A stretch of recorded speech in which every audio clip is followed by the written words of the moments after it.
Hey everyone, it's Lachlan here, and today we're going to unbox the Sony ZX750, which is a around-ear headphone from Sony, an entry-level model that was priced at around $80. I bought this on sale from Dick Smith in Australia for $80. It's a bit higher recommended retail.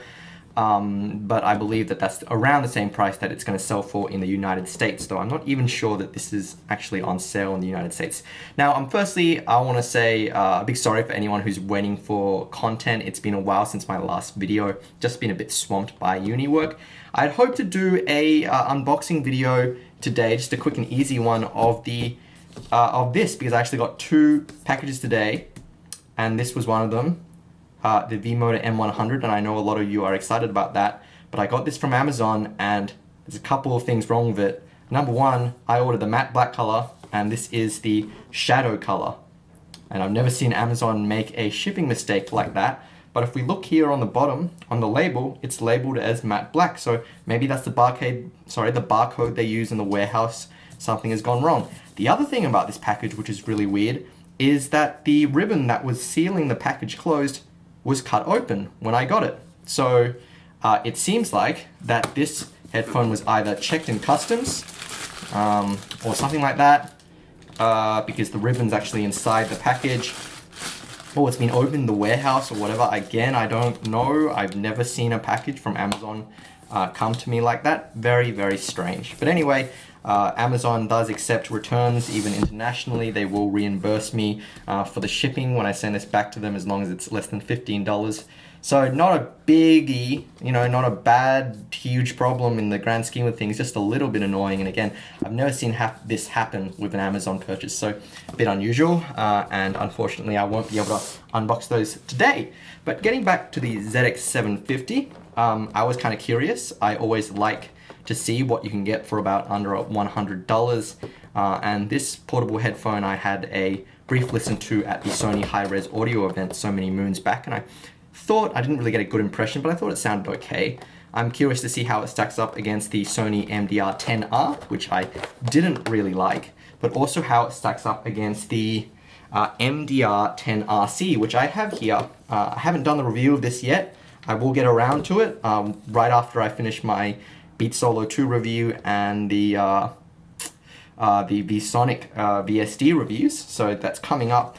But yeah, I'll be curious to see how these stacks up. Spoiler alert, I do like the 10RC more than the 10R, which is a good thing, I should suppose. Anyway, let's finally get to the actual unboxing. Now, I don't actually believe that we will need scissors for this. This is the entry-level model from Sony. It's the ZX750, which leads you to believe that it replaces the ZX700, which is, again, one of my favorite budget kind of portable around-ear headphones. Though I definitely remember from the Hi-Res Audio event, it did not really sound anything like the ZX700. Because the ZX700 is quite a lean-sounding, somewhat nasal-sounding headphone.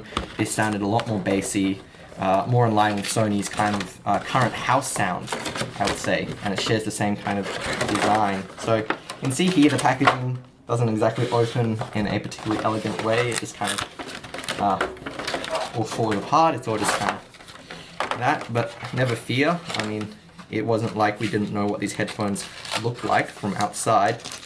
So we just open that. That's the instruction manual.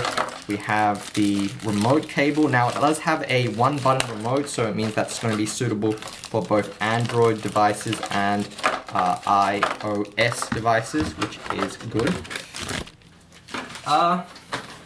So here are the headphones themselves. Now, I have to say, for a headphone of about $80,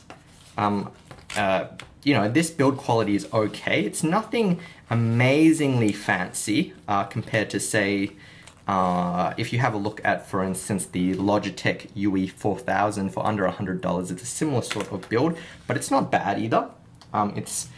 If you compare it against the 10RC that you have here, the build quality isn't actually that far off, but the one biggest difference I can immediately see is that this headband mechanism here is metal, and this one here, at least externally, just looking at it, is plastic. So that gives you an idea of some of the differences in build quality.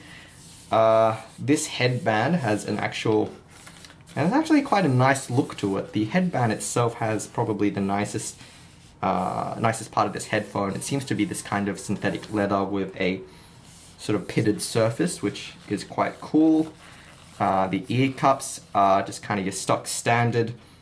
These headphones actually sort of look like the MDR-1Rs in a way, just in terms of their basic design. I mean, the MDR-1R design is actually quite simple anyway, so it's not hard to make something to look like it.